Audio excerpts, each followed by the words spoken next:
안녕하세요. 사연다방입니다. 오늘의 사연 시작하겠습니다. 31살 동갑내기 부부입니다. 사고쳐서 29살에 결혼했고 그해 태어난 3살 된 딸을 두고 있습니다.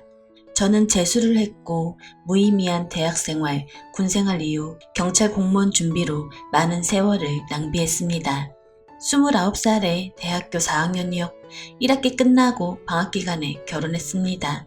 학생으로 결혼을 시작했고 아내는 결혼 이전 회사가 부도나게 되면서 본의 아니게 임신하여 전업주부로 있게 되었습니다. 번번한 벌이할 능력이 없던 저는 부모님이 생활비를 전액 지원해 주셨지만 대학 졸업 후 죄송스럽게도 취업에 실패했습니다. 무엇이든 해보려고 노력했고 작년에 모 회사에 인턴 생활을 시작했습니다. 그러다 지인의 사업을 이어받을 기회가 생겼고 그동안 지원해주셨던 부모님과 저만 바라보고 있는 처자식을 위해 좀 더 빠른 방법이었던 사업을 택했습니다. 어떻게든 잘해보려 많은 노력을 했으나 생각과는 달리 사업은 순탄치 않았고 앞으로의 전망이 없다고 판단되어 결국 그만두고 백수의 길을 걷게 되었습니다. 결혼하고 애까지 있으니 항상 최종 면접에서도 떨어지면서 좌절을 연속했습니다. 부모님 보기 부끄러웠고 제 자신에 대한 자존감이 낮아질 대로 낮아졌습니다. 저는 날카로워졌고 그러다 걱정해주시는 부모님과 큰 싸움을 하게 되어 딸 돌잔치 이후엔 부모님과 의절하는 지경까지 가게 되었습니다. 어찌어찌 버티면서 살다가 중대한 결심을 했고 좋은 조건의 회사에 취업할 수 있게 되었지만 부모님께 사죄를 드리고 그동안 실망시켜드린 죄스런 마음을 은혜로 보답해드리기 위해 아버지 회사에 들어갔습니다. 아버지 회사는 동생이 대학을 포기한 채 사업을 돕고 있었고 동생이 이을 예정입니다. 동생이 밑에서 일했지만 기분 나쁘지 않았고 그 간의 잘못을 뉘우치며 신뢰를 얻기 위해 물씬 노력했고 정말 열심히 살았습니다. 그렇게 하다 보니 결과가 점점 나오기 시작했습니다.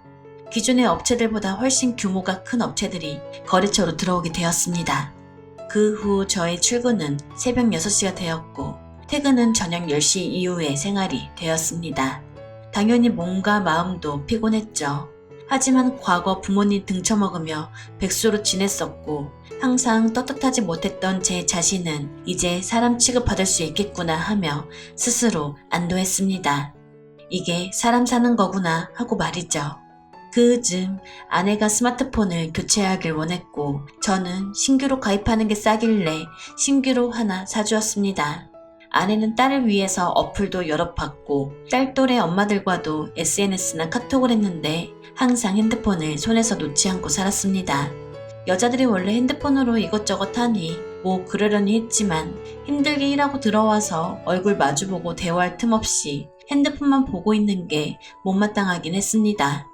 최근 업무가 과도했던 건지 심장이 안 좋아 병원에 검사받고 일찍 집에 오는 길이었습니다. 어린 딸이 아내의 스마트폰을 만져서 고장났다며 제게 가져다 주었고 제가 설정을 고쳐주고 있는데 카톡이 옵니다. 밥 먹자 하고 남자 이름입니다. 제가 이게 뭐냐고 묻자 아내는 대답을 안 합니다. 이상한 느낌은 있었지만 몸이 피곤하여 그날은 넘어갔습니다. 아내는 결혼 전부터 지금까지 휴대폰을 무조건 잠그고 살았습니다. 하지만 제 폰은 밤에 제가 잠들면 몰래 화장실 가듯 하며 가지고 나가 문자 내역부터 통화 내역까지 전부 다 확인을 했습니다. 심지어 카톡 내용까지요. 회사와 거래처 사람들과의 대화까지 일일이 체크하고 아내 마음에 안 들면 사소한 대화 내용 하나하나 따져댔고 그때마다 싸움이 되었습니다. 그러던 어느 날 그날의 일이 번뜩여 아이에게 쥐어준 아내의 폰을 빼앗아 아내의 폰을 뒤져봤습니다. 참 황당하더군요. 아주 가관이었습니다. 자신이 아는 남자들 중 자신에게 관심 있는 남자랑 카톡하면서 히히덕거리고 통화하고 약속까지 잡는 것이었습니다. 많이 화가 났지만 저는 대화를 해보기로 하고 금요일날 저녁에 화해를 청합니다. 같이 목욕하면서 욕조에 몸을 뉘이고 반신욕하고 서로 등도 밀어주면서 화해했습니다.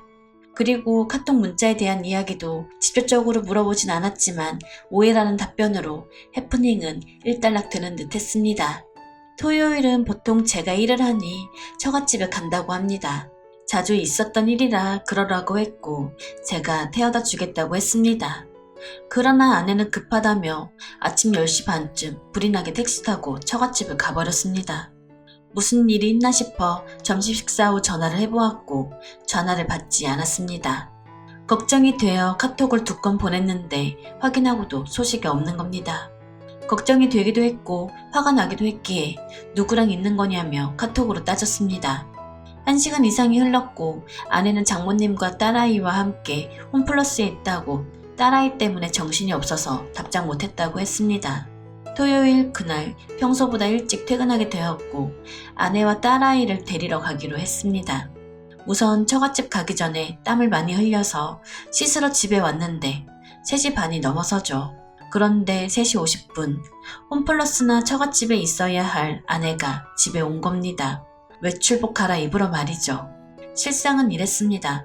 10시 반에 처갓집으로 출발, 딸을 처갓집에 맡겨두고 다시 11시 반쯤에 집에 와서 화장하고 외출복 새 옷 입고 다시 약속 장소로 간 겁니다. 거짓말하면서 남자 만나고 다시 제가 올 시간 다 되니 옷 갈아입고 처갓집으로 복귀하려고 한 겁니다. 참으로 기가 찼습니다. 저는 분명히 외도라고 하며 몰아세웠습니다.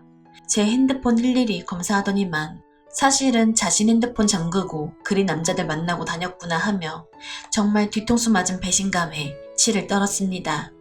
7월 말에 동생이 우연히 번화가에서 토요일날 어떤 남자랑 같이 가는 형수님 봤다고 했을 때 처갓집에 있는데 거기 왜 있냐며 무시했는데 아플싸 싶었습니다.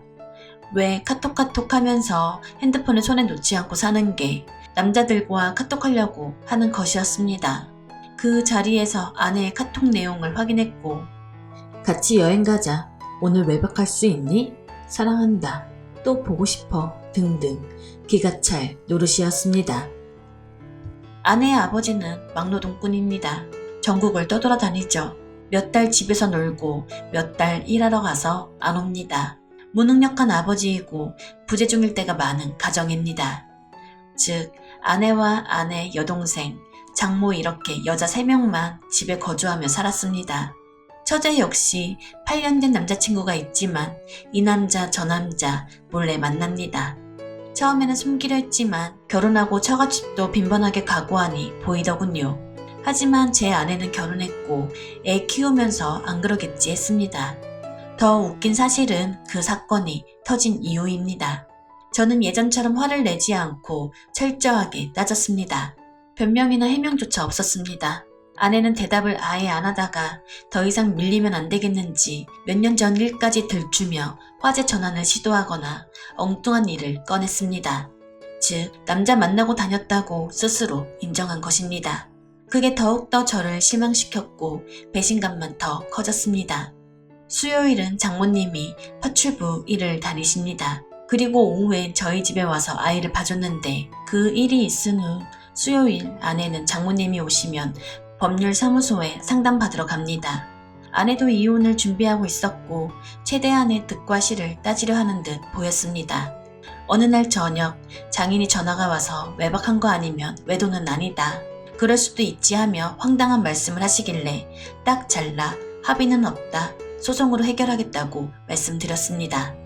장인은 본인들도 준비하겠다며 알아서 하랍니다. 장모와 장인은 이렇게 들킨 거 어떻게 이혼 소송이 진행되는지 보려고 한 것 같습니다.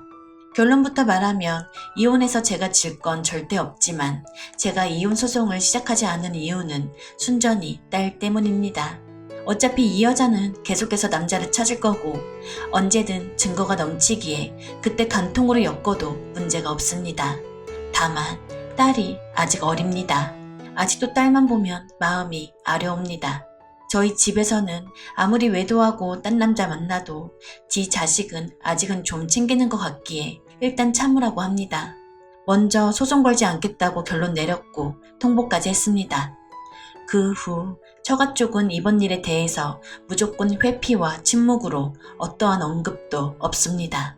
아내는 법적으로 혼인 유지의 의사가 없는 상태를 보이고 있는데 처갓집에 일주일에 2-3번 가고 2박 이상 자고 옵니다. 그것도 아무 연락 없이요. 심지어 일요일에 자고 일어났을 때는 있는데 잠시 낮잠 자고 있으면 사라져 있습니다. 누굴 만났는지 어디를 가서 뭘 했는지 이런 식의 말도 한 번도 꺼낸 적 없습니다. 결혼 초기에는 많은 싸움이 있었지만 대부분의 이유는 장모 때문이었습니다. 아내는 장모의 아바타였고 때문에 사사건건 부부의 중심의 이야기보다 처가의 이야기를 대신 전달하는 역할밖에 하지 않았습니다. 아내와 결혼을 한 건지 처가와 결혼을 한 건지 많이 답답했고 싸우기도 많이 싸웠습니다. 아내는 제 수익의 일부를 꼬박 처가에 가져갔고 그게 장모의 입김이 있었다는 사실을 알게 됐을 땐 화가 났지만 그것도 결혼의 일부라 넘겼으며 처가의 문제로 아내와의 싸움이 생겼을 땐 아내를 데려가 집으로 보내지 않았습니다. 아내도 동의를 했으니 그랬겠죠. 부부 관계에 정말 많이 개입을 했고 아내에게 이래라 저래라 코치를 하셨던 분입니다. 아직 21개월에 3살 된 딸만 아니었어도 저 집안의 금전적 손해와 아내에겐 외도로 이혼한 낙인을 찍어 세상 무서움을 보여주고 싶습니다. 8년 만난 남자 몰래 이놈 저놈 만나는 처제, 혼사길도 살포시 막아줄 의사가 있습니다. 물론 칼같이 변호사 선임하여 소송을 시작하면 이렇게 뻔뻔하게 나오는 처가를 완전 망가뜨려 줄 수는 있겠지만 결정을 미루고 있는 건 순전히 딸아이 때문입니다. 엄마 없이 자랄 이 아이를 생각하며 제 선택이 많이 무뎌지게 되었습니다. 아마 처가 쪽은 법률 상담 후 6개월 지난 일은 이혼 사유가 안 된다고 판단하여 올해만 어떻게든 버티려고 하는 것 같습니다. 진짜 이제 사람답게 사는구나 하며 부끄러웠던 내 자신이 이제 겨우 고개 들며 부모님 보며 살 수 있구나 하고 좋아했는데 한순간에 3년간 만들어온 가정이 카톡에 발견된 아내의 외도로 처참하게 무너지네요. 인생이란 참 어렵고 힘든 것 같습니다. 긴 이야기 들어주셔서 감사합니다. 영상 끝까지 시청해주셔서 감사합니다. 여러분의 생각은 어떠신지 댓글 남겨주세요. 재밌게 시청하셨다면 구독과 알림 설정 부탁드립니다.